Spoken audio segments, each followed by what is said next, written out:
अस्सलाम वालेकुम नाज़रीन, आपकी मेज़बान सामिया। आज हमारे साथ एक ऐसी 24 साला मरियम मौजूद है, जिसकी बहुत ही दुःख की कहानी है, जिसके वालिद साहब 3 साल पहले वफ़ात पा चुके हैं और उनकी वालदा हॉस्पिटल में है। आइए जानते हैं इनसे कि इनकी कैसे गुज़र रही है लाइफ़। हाँ, अस्सलाम कैसी हैं आप? मैं ठीक हूँ। जी, आपके वालिद साहब की कब डेथ हुई है? 3 साल हो गए हैं उनकी डेथ को। तो आपकी उनकी इंतकाल से पहले लाइफ़ कैसी जा रही थी और अब कैसी जा रही है? उनके इंतकाल से पहले मेरी लाइफ़ बहुत अच्छी थी जी। और जो चाहिए था वो मिलता था। लेकिन उनके इंतकाल के बाद मेरी लाइफ़ बहुत ही बुरी है। मतलब बस ह अब अपने दिल को मारना पड़ता है। तो आपकी वालदा को क्या मसला है, क्या बीमारी है? किस वजह से वो हॉस्पिटल उनको शुगर है और उनके जिगर का मसला है, इस वज़ह से उनको एडमिट किया हुआ है। ठीक हो गया। तो आप ये सारा कुछ कैसे सर्वाइव करती हैं? कैसे इन हालात से कैसे गुज़र रही हैं? बहुत मुश्किल है, बस काम करती हूँ घरों में और वहीं से ही मैनेज कर रही हूँ। कितने घरों में आप काम करती हैं? मैं 2-3 घरों में काम करती हूँ। एक घर में मुझे रोज़ाना का खाना मिल जाता है 2 टाइम का, और एक घर से मुझे रोज़ाना का 500-600 मिल जाता है, उसी से गुज़ारा हो रहा है।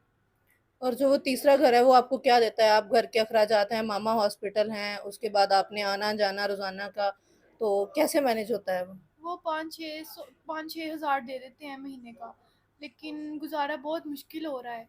बस यही है कि बस यही है मेरे 3-4 घर जहाँ से मैंने कमाना है, और यहीं से बस यही है। और जहाँ आप रह रही हैं, ये घर आपका अपना है? नहीं, ये रेंट पे है। कितना रेंट है इसका? इसका रेंट है 16,000।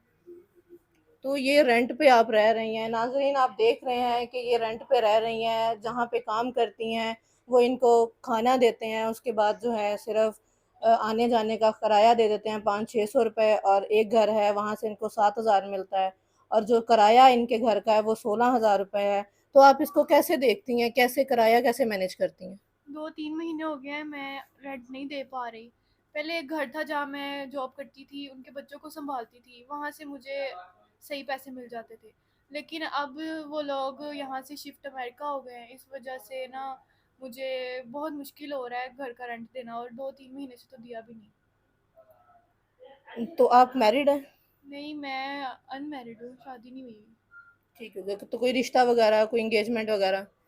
जब बाबा थे उन्होंने मेरी एंगेजमेंट की थी। बाबा के जाने के बाद जब उन्होंने देखा कि मेरे पास कुछ भी नहीं है अब, तो उन्होंने एंगेजमेंट तोड़ दी। अभी कोई रिश्ता वगैरह नहीं हुआ हुआ, जो आते हैं वो देखते हैं, जब मेरे पास कुछ भी नहीं है तो वो नहीं करते रिश्ता। मरियम, आपकी 24 साल एज हो गई है, माशाल्लाह जवान है आप। आपकी वालदा को तो आपकी यकीनन परेशानी होती होगी कि मेरी बेटी जवान है, इनकम सोर्स कोई नहीं है, कमाने वाला कोई नहीं है।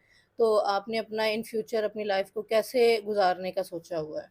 समझ नहीं आ रही, बाबा मेरे हैं नहीं, मेरे पास कुछ भी नहीं है, मामा मेरी बीमार है, उनकी शुगर भी इसी वजह से, यही मेरी टेंशन लेके हाई हो जाती है, और ऊपर से उनको जिगर का मसला है, वो हॉस्पिटल में एडमिट है। बस मैं अल्लाह से यही दुआ करूँगी कि कोई मतलब करिश्मा हो जाए कि मेरी जो ज़िंदगी है वो बेटर हो जाए, कोई ऐसा बंदा मिल जाए जो मतलब मेरा और मेरे घर का खर्चा उठा ले। अगर देखने वालों में से कोई आपके लिए आपके माली हालात ठीक कर दे, आपको मामा का और आपका खर्चा उठा ले, तो आप उसके बारे में क्या कहना चाहेंगे? अगर वो मेरी मामा का इलाज करवा दे और मेरे घर के अखराजात उठा ले, और वो एक नेक बंदा हो जो मतलब इज्जत से रखे, तो मुझे कोई मसला नहीं है। ठीक हो गया। जी नाज़रीन, आपने जानी मरियम की कहानी, उनकी ज़ुबानी के साथ मुझे इजाज़त दें। अल्लाह निगहबान।